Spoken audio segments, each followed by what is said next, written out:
Everyone to the live Q&A session of the tutorial on deep declarative networks and differentiable convex optimization layers at ECCV 2020. In this session, we assume that you have watched the online video of the tutorial, and the goal here is to allow you to interact with the speakers and ask them questions. For that, please use the Q&A designated panel and specify who the question is directed to. Here on the panel today are Professor Stephen Gould and Dr. Dylan Campbell from ANU. I'm Yizhak Ben-Shabat, and I will be moderating this session. So I think we'll start by going around the room so the speakers can refresh your memory and very briefly go over their talk. Steve, on to you. Thank you. So yeah, welcome everyone. And yeah, as Yizhak said, we like this to be interactive, so feel free to raise your hand and ask questions, interrupt us at any time.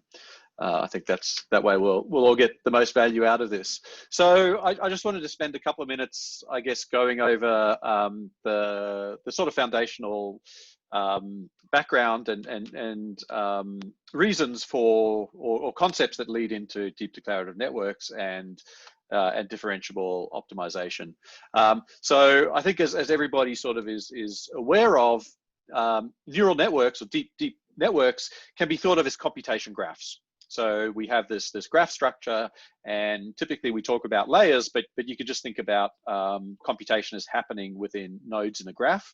And these nodes are taking inputs, which are the data from previous layers, as well as parameters, and producing output from that. And that information sort of propagates forward in the graph. Now, as well as sort of explicitly defining the operation of a graph, in deep declarative networks, what we can do is we can insert an optimization problem into that forward path. So rather than saying we know exactly what the function is from input to output, we define the output as the solution to an optimization problem. And there are various reasons why we might want to do that. In particular, it allows us to take traditional computer vision models and stick them into our networks, and add an inductive bias that we may want our network to encode, some sort of behavior that we want embedded within the network. But this then brings up the question of, well, how do we learn once we've stuck this implicit module, this optimization problem into the network? And if you think about what learning is about taking a signal which is propagated through the network and asking how do we change the output in a direction that's desirable, right? So so what we have at the end of the network is this loss function that tells us that we need to move the output signal in a particular direction. And the question that we then need to answer is, well, how do we change the input to a node and the parameters of a node so that that output moves in the right direction, the direction that improves our loss function? And pretty much the only way we know how to do that is through gradient descent or stochastic gradient descent. So the learning problem then is, how do we backpropagate this gradient signal backwards through our network? And of course, we've got wonderful tools in our deep learning framework, such as automatic differentiation, that will allow us to do that if the forward function is defined explicitly and built on atoms that we know how to differentiate. If the forward function is built on an optimization problem, then we have this technical question of how do we backpropagate through an optimization problem. And as you would have seen in the introduction, as well as a few of the more sort of technical presentations within the tutorial, the way we're going to do that is by looking at the optimality conditions that you get as a result of performing the optimization, and we're going to backpropagate through that optimality condition. And usually these optimality conditions are expressed in terms of implicit functions that link the input and the output. And so we're going to use the implicit function theorem in order to compute those derivatives. All right, and of course, once we've got that result, we can code that up into software libraries. And so so you don't have to sort of code that up each time. If you're able to write down the objective and the constraints of your problem, or formulate it in a disciplined convex optimization framework, then you can compute that those gradients because we know the form of the gradients given that those optimality constraints. And of course, Dylan presented how we do that in the Deep Declarative Network framework, and Stephen Diamond and Akshay and Brandon talked about the CVX pi framework and how you could do that with CVX pi layers. All right, I'll leave it there, and I'll hand over to Dylan to talk a little bit about some of the technical aspects. Thanks, Steve. Yeah, so in the second video that you may have watched, I was looking at a small subset of the applications of deep declarative networks that are being considered so far by the community, including several pooling operations, including robust pooling and rank pooling, several projections, including projections onto the LP sphere or ball, and the limited multi-label projection, as well as onto things like the transport polytope, which is useful in solving optimal transport problems. And then I spend a bit of time looking at geometric model fitting problems, which are of interest to the computer vision community, including optical flow and ego motion estimation, as well as camera pose estimation. So this is a sort of fairly diverse set of examples that is only a very small subset of the applications that declarative layers have been used for, some of which are covered in the later videos on differentiable convex optimization. And then in the following video, I looked at just some hands-on coding using the Deep Declarative Networks code base, and we provide a Jupyter Notebook tutorial and look at 3 different examples which give a sort of overview of some of the features that you can use. The first one was, let me see, what was the first one? The first one was the constrained KL divergence loss layer. So this is giving an example of a simple layer in a network that may have some hard constraints, which would be difficult to otherwise include in a network in an end-to-end learning framework. The second one was a robust pooling layer, which used a pseudo-Huber penalty function and still let you backpropagate through that. And the final one was a perspective endpoint layer, which is solving the camera pose estimation problem and showing how you can include things like ransack in that layer and still be able to differentiate through in a standard way during end-to-end learning. So I didn't include any of these layers in a full-on like PyTorch learning architecture, but these layers are PyTorch layers, so can be inserted into any network in the standard way. Okay, that's all from me. Thank you. So yes, we will have another Q&A session tonight at 10, and that's when Brandon and Akshay and Stephen will be also joining us for further details on their videos.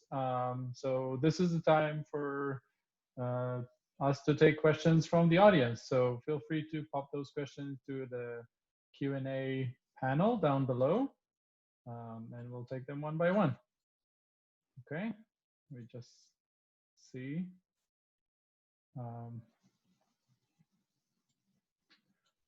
So the first question goes to Dylan, and it says, wait, can I use ransack in my network? So yes, with this framework, because we are separating the forward pass from the backward pass, so they're decoupled, so that you can do anything that you like in the forward optimization.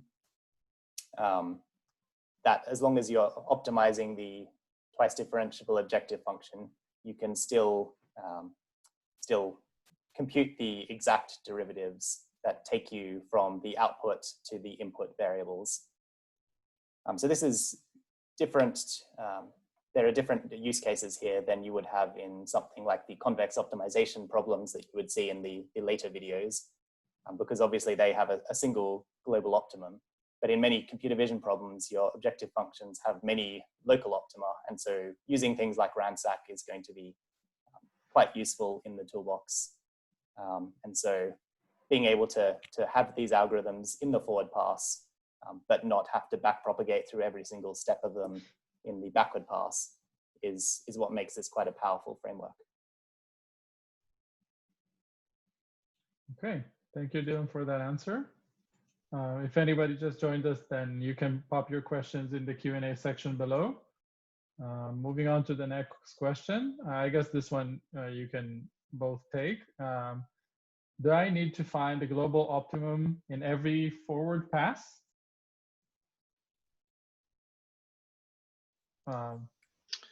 So I'm happy to take that that question. So the results that we have for computing the gradient are valid for any optimal point. In fact, any stationary point. And what the gradient tells you is how that particular point will move if you make an infinitesimal change to the input. Okay, so it can be a locally optimal point. It can be a globally optimal point.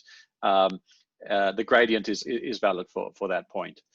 The important thing, though, is that as you run your forward pass, you're learning how to move the model in the direction that you want, the direction that performs well according to your loss function.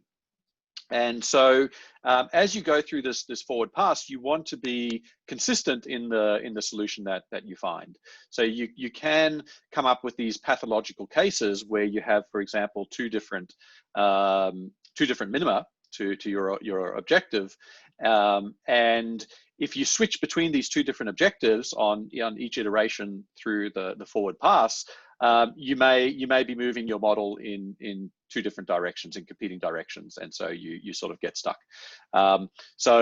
Although you don't have to find the global optimum each time, you want to be consistent in how you go about finding that optimum each time you go through the forward pass.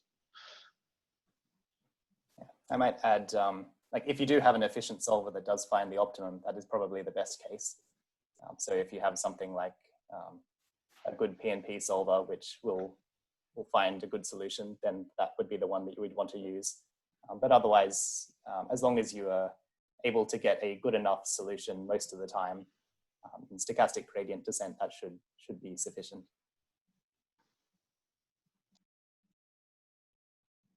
Okay, thank you for that.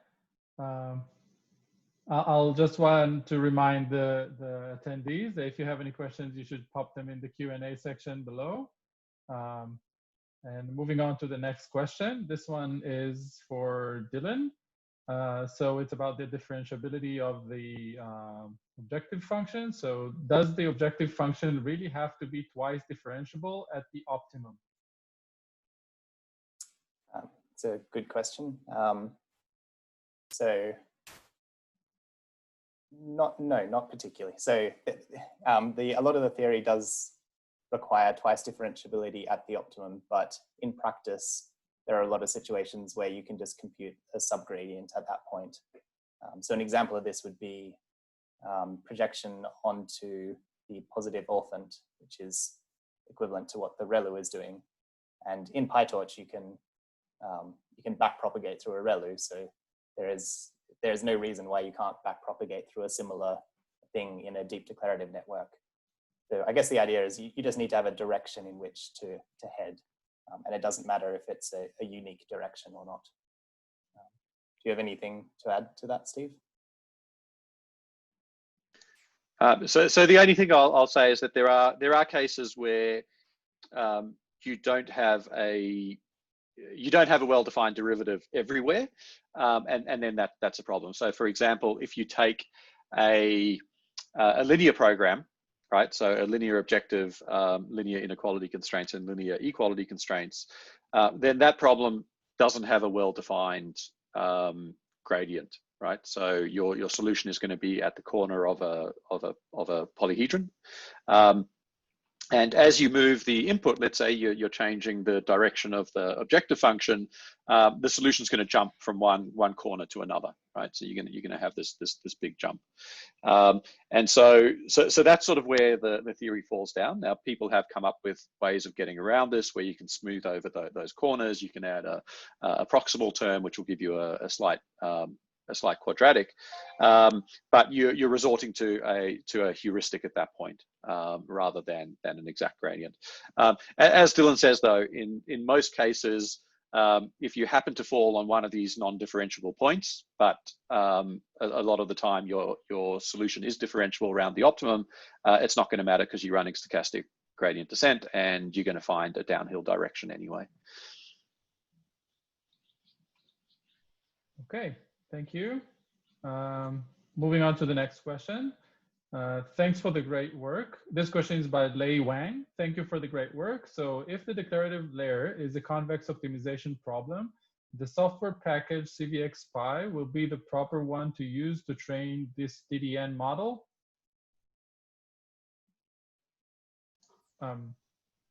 Yes, like if you have a problem which you can express in the language needed by CVXPy, then that would be the go-to solution, because it has a lot of optimizations for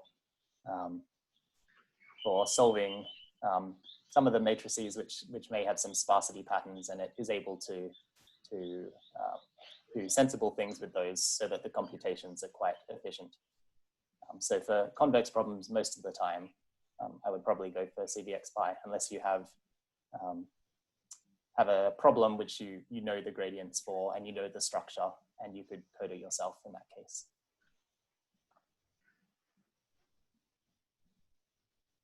Yeah, so I was going to say the same thing. The next question. Oh, yeah.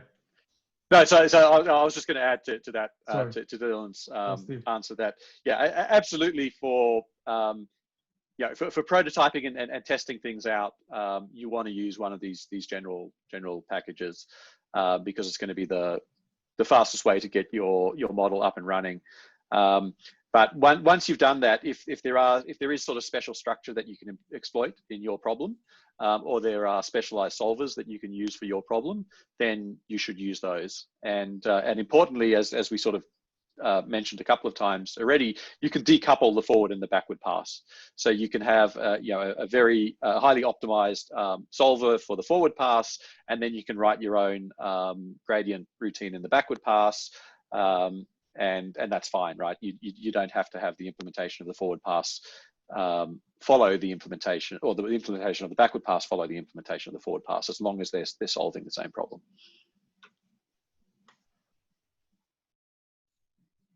Okay, thank you. Moving on to the next question. Great talk. I have a question about the efficiency of the particular implementation of the implicit function, like PNP solver, to calculate the gradient. I think it should be fast enough to enable efficient network training. Thank you. So I guess the question is, how efficient is it? And yes, that's a great question. Yeah, so when you are designing something like this, the question you have to ask yourself is this algorithm efficient enough to use in the training loop? Because if it's something like perhaps like a globally optimal algorithm that takes hours to converge, then there is no way that you're going to have many training iterations with that in the loop. So you're after things that are fairly efficient. And PNP is an example of something that is efficient enough to be able to have in the training loop. Okay, thank you. Moving on to the next question. This one goes to Steve, and it's a fairly general one. So when should we use deep declarative networks? So there are a number of ways to answer that question. The first is to point out that deep declarative networks are a conceptual framework. And in fact, it's being proposed in other guises as well. So Brandon, who'll be around for tomorrow's session, I think it's like 1 a.m. now in West Coast US. But so he proposed in the OpNet paper this sort of same idea of showing that in this conceptual framework where you think of nodes as solving, or think of layers in networks as solving optimization problems, they're completely general. And so anything you can do in a traditional neural network, a traditional deep learning model, you can do in a deep declarative network. If I was, for I was being cheeky, I'd say, well, you should always use deep declarative networks, because any traditional network is also a deep declarative network. It's exactly the same thing. Or deep declarative network subsumes, I guess, traditional networks. But I guess the real question is, when do you want to embed an optimization problem into your machine learning model, right? As a component of your machine learning model, and there are a couple of answers. As I said at the beginning, there might be something that we know about the world that we want to encode in our model, and we don't want to learn that from data. For example, we know how to solve PNP problems. We've been doing that for years and years in the computer vision community, and so we don't necessarily need to have a neural network learn how to do that. We can just code that up based on our knowledge of how cameras work and how rays extend through the camera and match to 3D points. And so why not do that? And it's the same with other problems. There may be some particular insight that we have about a problem, or we have some known way of doing something with a problem, and we want to encode that up. Another good example is the optimal transport, which we talk about in the tutorial. We use it in the PNP matching paper as well, where you want to match two sets of data, right? And or you want to learn a permutation matrix, and so you can do that with an iterative algorithm called the Sinkhorn algorithm, and that's perfectly fine. You can sort of code that up, and in fact, that algorithm is completely differentiable. So you could go and differentiate backwards through that algorithm. But as we sort of pointed out, there's two main problems with doing that. One is you have to keep all of your intermediate forward calculations. So there's a huge storage requirement as you go through your forward pass to be able to make your backward pass efficient. And the second is a numerical problem. The more backward steps you go through, the less precision you have in your gradients. And so again, if you know that the Sinkhorn algorithm is solving a particular optimization problem, then you can just use deep declarative networks to say, okay, I now know what I'm doing in the forward pass, what optimization problem am I solving in the forward pass, and therefore what gradient I have to compute in the backward pass. And you don't have to store any of that, any of the intermediate information going through the forward pass. You just compute your gradient directly from the final output of the Sinkhorn algorithm back to the input. Yeah, so there's also situations where you have like real hard constraints that you're trying to model. So in control example would be like a polytope region where your robot arm can safely operate. And in vision, maybe something like that you can't have, if you're estimating a human pose, you can't have an arm sticking through a wall. So hard constraints like that are also able to be modeled in this framework in a way that is more difficult to do with standard neural networks. Okay, thank you for that. Moving on to the next question by an anonymous attendee. How about the efficiency of declarative layers? So it's another one about efficiency. How the optimizer is in the forward pass affects the efficiency of the declarative layers. Steve, all right, you want to take this? Oh, Steve, sorry. So yeah, so I mean, it's very much problem dependent, and yeah, almost certainly sticking an optimizer into your network is going to make it slower, unless you have an incredibly efficient algorithm that is just as efficient as a couple of convolutional layers and activation functions. So so it's almost certainly going to be slower. And the other important thing to note is that this optimization problem has to be solved on every example that goes through your network, and it has to be done every time.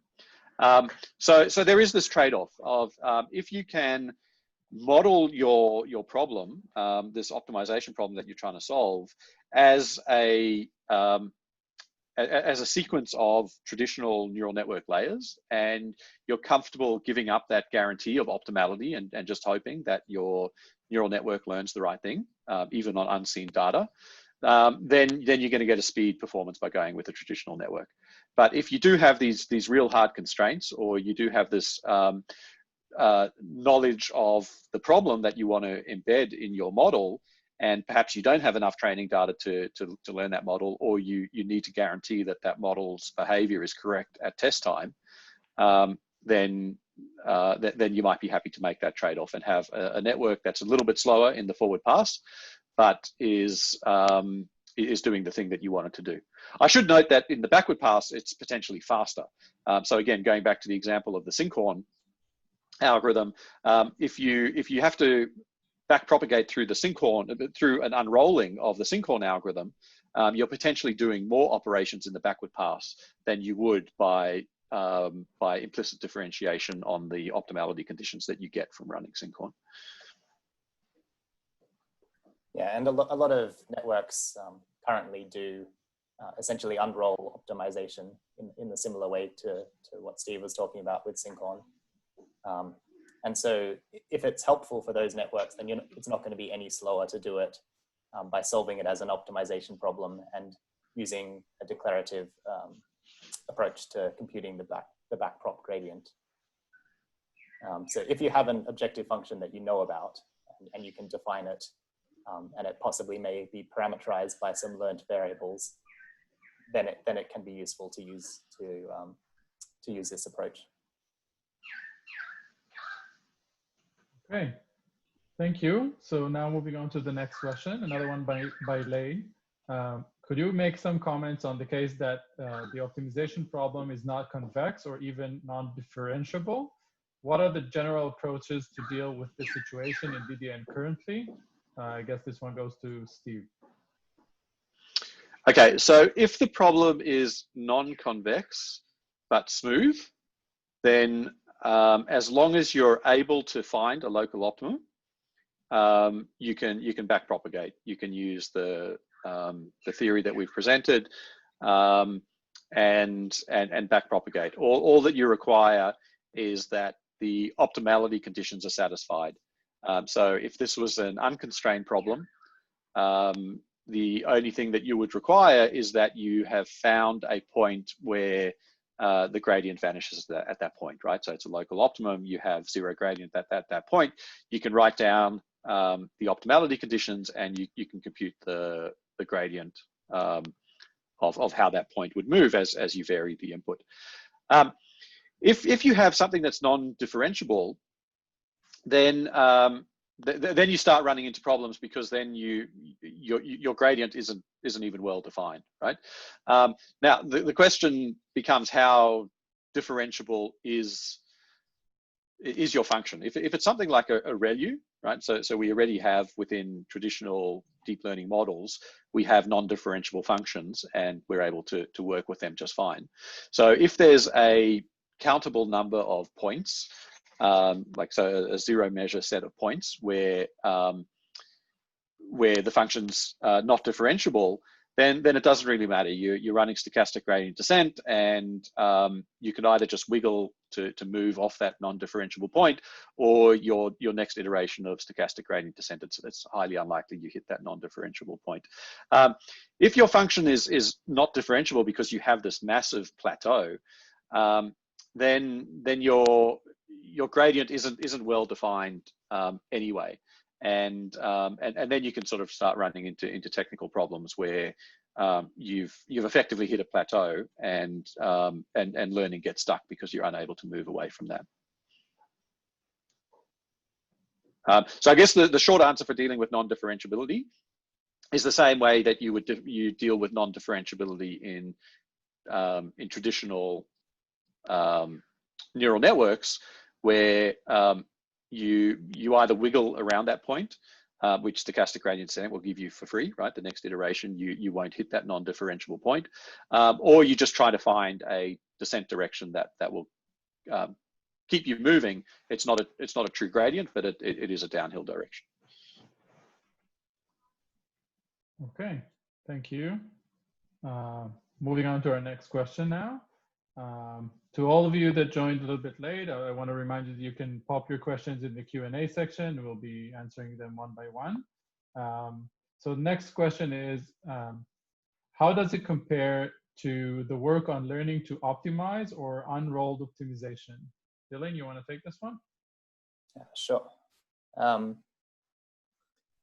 So for learning to optimize, I guess the question is, do you know what your objective function is? Can you write it out, and can you solve it efficiently? And if that's the case, then it would make sense to just optimize it and use the declarative approach to compute the gradient. But if you're not sure what you are trying to actually optimize, which is sometimes the case, then methods that use approaches to learning to optimize may be a good option here. So you could think of this as replacing an optimization algorithm with a network which is trying to emulate optimization in some way, that has access to other sorts of information and is not necessarily trying to achieve a particularly well-defined objective function. I think, so that's for learning to optimize. For unrolled optimization, I guess if you are wanting to optimize to convergence, then it would make sense to just rewrite that as a declarative layer.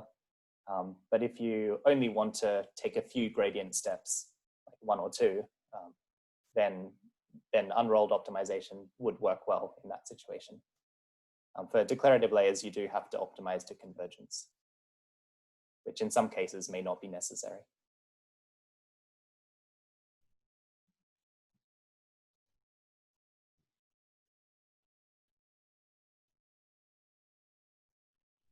Okay, thank you for that. Sorry, my connection is a bit unstable. Yeah, so we'll be taking on more questions in the Q&A section. So if you don't join late, don't worry about it. Just pop your question down and we'll be answering them.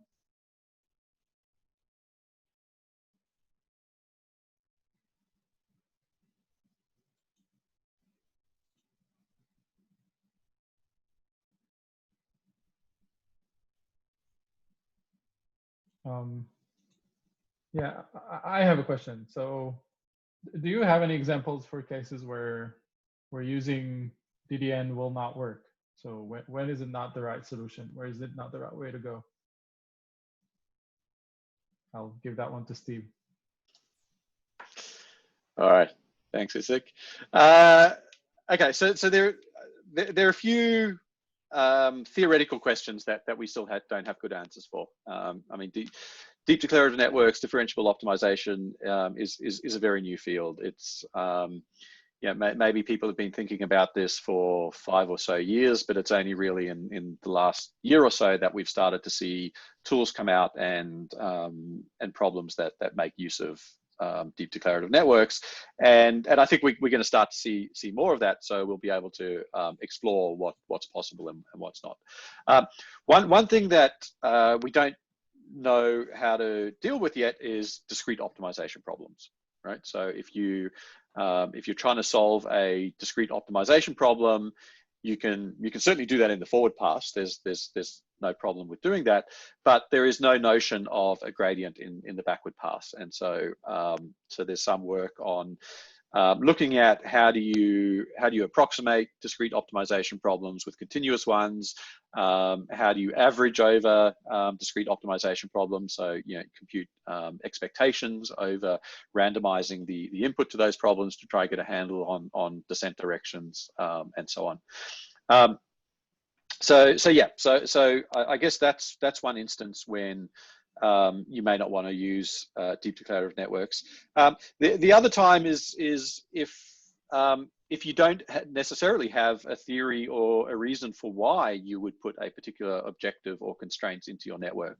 So you really don't have a handle on the underlying physics or an underlying mathematical model of what it is that you're trying to solve, and so you have to learn everything from data anyway. In which case you may be perfectly happy to use a traditional feed forward neural network. I guess the third instance would be if again you don't care about any guarantees on what's happening in the forward pass. You're happy with your empirical evaluation of performance of your network on a test set, and speed is critical, so that you don't want to be solving these optimization problems, right? It's too expensive for you to solve an optimization problem on every single test instance once you've got your model deployed and you're okay with an approximate solution. I guess also situations where you already have a good solution, which may not be end-to-end, but works perfectly fine. And so having a lot of algorithms will have like a deep learning component, which you train, and then a optimization post-processing component afterwards. And there's not always it's not always necessary to include that inside the network, although it can help in some instances. I guess I have a question, sort of a question for Steve, I guess, as well. In the paper, like we show that you can learn parameters for the constraints as well. So you can learn from data what the constraints ought to be. And this like raises the question of what happens when those constraints move too far, and you might get situations where you can't actually find a solution. So would you have any ideas what to do if you don't even have any possible feasible solutions? Yeah, so certainly there's, there are a lot of pathological cases that you can come up with. We talked about one already where you may have two global optima, and if you keep switching between them, then you may not be able to learn, because you're trying to get one of those global optima to a particular point, and they're sort of fighting against each other. The other situation is the pathological case is the one you mentioned, or it may not in fact be so pathological. We don't know yet. We need to run more experiments of how often this may happen in practice, where you have a parameterized constraint set, and as you're learning, you end up with parameters such that that constraint set is empty, the feasible set is empty, and so you have no way of even moving in the forward pass, let alone computing the gradient in the backward pass. So there are a couple of ways to get around this, depending on your problem. One is to make sure that you parameterize the constraint set in a way, or the feasible set in a way that it will never be empty. So for example, if you, let's say you're trying to do projection onto a ball, an LP ball, and you want to learn the parameters of that ball, right? So its center and its radius. Then obviously, if the radius of the ball approaches 0, then you're going to have an empty feasible set, and you're not going to be able to solve the problem. And so you could put a lower bound on the size of that radius to stop it from going to 0. The other time this situation could occur is if you have either a set of linear inequality constraints, or your feasible set is the intersection of a number of constraints, and that intersection ends up being empty. Then again, you can't move in the forward pass, and so you would have to design those constraints so that couldn't happen. Now, if your constraints are only dependent on parameters, then you can check this, right? Then there's a way you can sort of stop that from happening. If your constraints are also dependent on the input data, right? So you're trying to minimize some objective subject to constraints that are parameterized based on something that's computed earlier on in the network, then you may not be able to test this ahead of time. In fact, you may have some data coming along that you've never seen before that causes your feasible set to be empty. I guess that's an open research question, how you deal with that. I can imagine some practical heuristics where you just sort of throw away constraints that aren't satisfied, but then you're back in the realm of, well, why use an optimization problem to start with? Just a follow-up to I think it was the previous question on when not to use DDNs. Another one occurred to me was when you have a large number of outputs from your optimization problem. So if you have, you know, 1 million outputs, then the computation of the gradient is going to be much less tractable, because you'll have a very, very large matrix that you would need to invert or decompose to solve the system of equations. And so the number of outputs is a constraint. So typically the sort of problems that I've been looking at have probably no more than maybe like 1,000 outputs, or for camera pose estimation, there's only 6 outputs, because the 3D rotation and 3D translation. So in situations where your parametric model for the output is enormous, it may be better to look at alternative approaches. Although I will add to that because you're using this during learning, and again you're running it through stochastic gradient descent, so you don't necessarily need the true gradient, but just an estimate of a downhill direction. You can sometimes diagonalize the system that you're computing the gradient from. So if you go back and look at the result of computing the gradient of an implicit function, so the optimality conditions, the key, or the bottleneck in that computation is inverting a Hessian matrix. And as Dylan said, if that matrix is small, then you can decompose it relatively easily. And sometimes, in fact, it decomposes nicely over, or you only have to decompose it once and you can reuse it for all the dimensions of your problem. If that matrix is too large to invert, then you can sometimes get away with just looking at the diagonal of that matrix. So you approximate it with its diagonal, and then that's trivial to invert that. And there's a paper on rank pooling that does experiments comparing what happens when you make this diagonal approximation and what happens when you use the full matrix. And it takes you a little bit longer to learn, but essentially once the model's learned, you get to almost the same level of accuracy.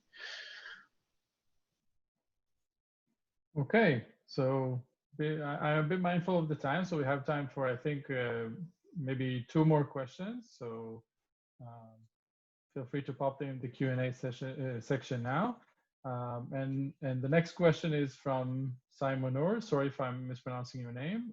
Great work.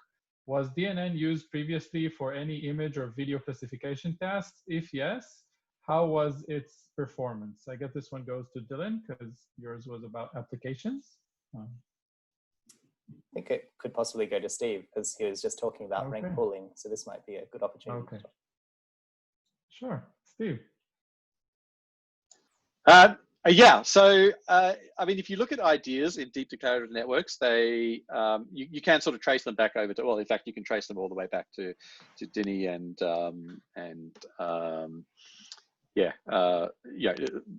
mathematics, people have sort of thought about some of this stuff for a while. In terms of deep learning and applications to computer vision, there's been applications in denoising that I know about from round about I guess 2006, I think is the earliest paper I know about there. That was a very, very specific model that used Gaussian distributions and sort of showed how you could backpropagate through those. The more recent work that I'm familiar with, which is actually looking at sort of more general optimization problems and then backpropagating through those, is the rank pooling work. And so that work was applied to video activity recognition. And given a small video clip, can you assign a label to that clip that tells you what activity is happening in that clip? And that work built on this idea of rank pooling, which looks at features that you extract on a frame-by-frame basis, and tries to learn a function that predicts the rank order of those features. So it's a function that when you put that feature through the function, it tells you where that feature appears within the video sequence. Okay, and the idea is that if you can learn such a function, then the parameters of that function are a useful encoding of the video. It tells you something about the dynamics that's happening in that video. And so what rank pooling does is it learns a linear function of the features, to try and recover the order in which those features appear in the video. And to do that, it solves a support vector regression problem, right? So you're solving this, QP, this quadratic program, and we're able to sort of back propagate through that. So that paper was from 2016. It achieved state-of-the-art results on the activity recognition data sets at the time. So HMDB and Sports 101, I think. But has been sort of superseded since by sort of bigger neural networks, deeper neural networks, and so on.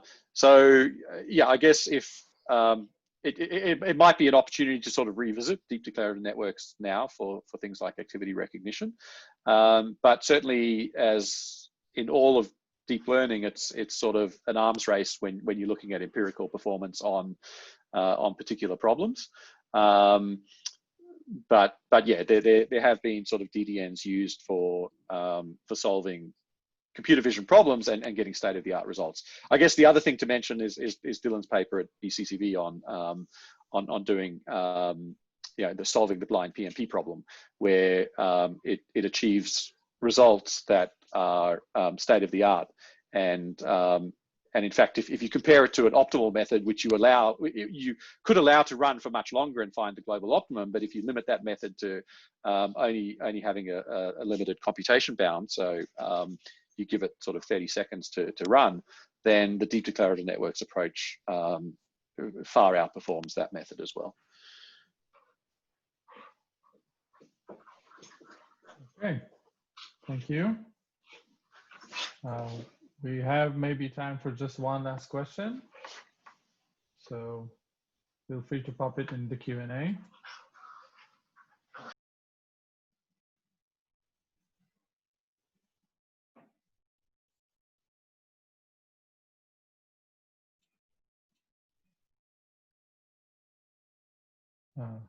Here's another, oh, it's just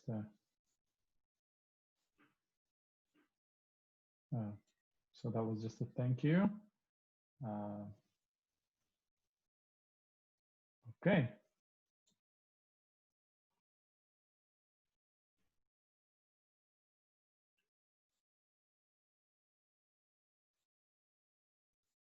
So maybe I'll ask a question. I know it's kind of a tricky one. So what's the killer app for deep declarative networks? Steve? I thought you were going to give that one to Dylan. So yeah, we're working on a lot of different applications using deep declarative networks. I think if you look at some of the work coming out of CMU and Stanford as well, there's sort of work there in control problems. As I said, it's early days, so it's hard to say that, to identify a killer app. At the time we were working on rank pooling, this was a method that allowed us to learn the rank pooling model in an end-to-end fashion. And so the application there was activity recognition. It probably isn't the killer app for deep declarative networks. I think PNP or blind PNP is a very good example, because there you do have this very good history of research that and body of research that the computer vision community has done, and we can now use that within deep learning models. I think there are other areas that we're actively working on, like robustness to adversarial attack, and other applications where it's useful to be able to have guarantees of what's happening inside the network. But I guess I'll answer it with saying watch this space. I think we've developed the theory.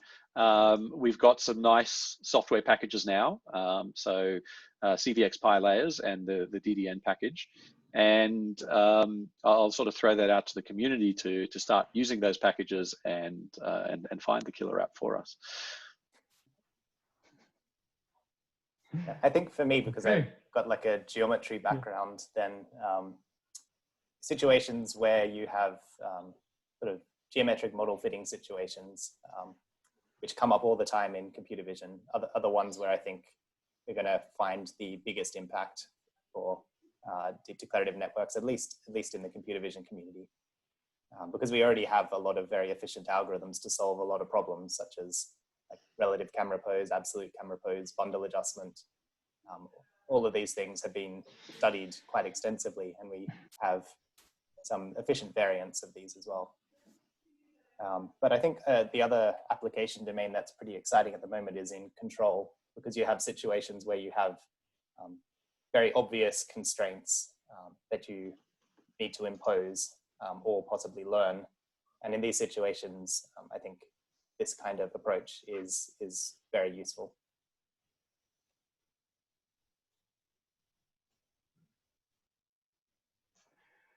Okay, so yeah, if there aren't any further questions, we might have time for a very, very quick one. If not, I'm popping in the chat the link to the tutorial website. There you can find links to the videos and also to the code. So I think it's about time that we wrap it up. Let me just double check the Q&A if I'm not missing anything.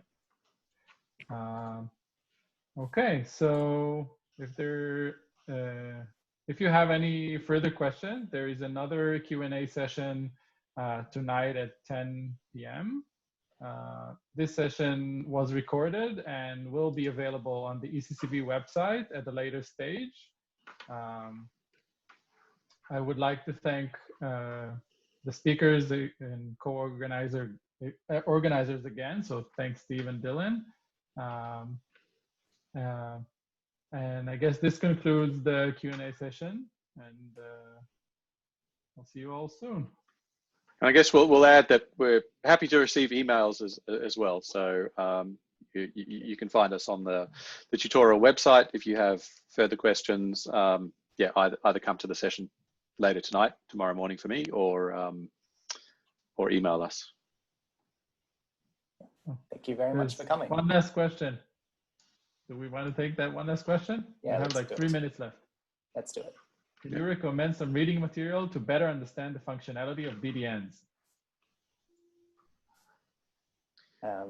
So I think Steve, I guess. Oh, Dylan, you go. You already started. Okay. So I would probably recommend going to deepdeclarativenetworks.com, which has a reading list for the material. But probably the best reference for the deep declarative networks side of things is a paper up on arXiv, which I think is linked to on the website, which goes through the theory and the proofs and lays everything out in a nice sequence. So that is probably the best place to go for that.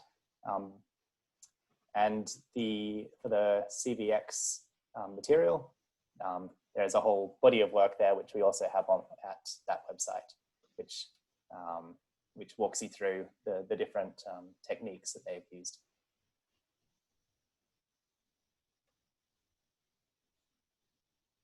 Okay, cool. Thanks, Dylan. Thanks. Okay, now we're really wrapping up, I guess. Right on the dot. Thank you, everyone. Okay, thank you, everyone. Thanks for attending.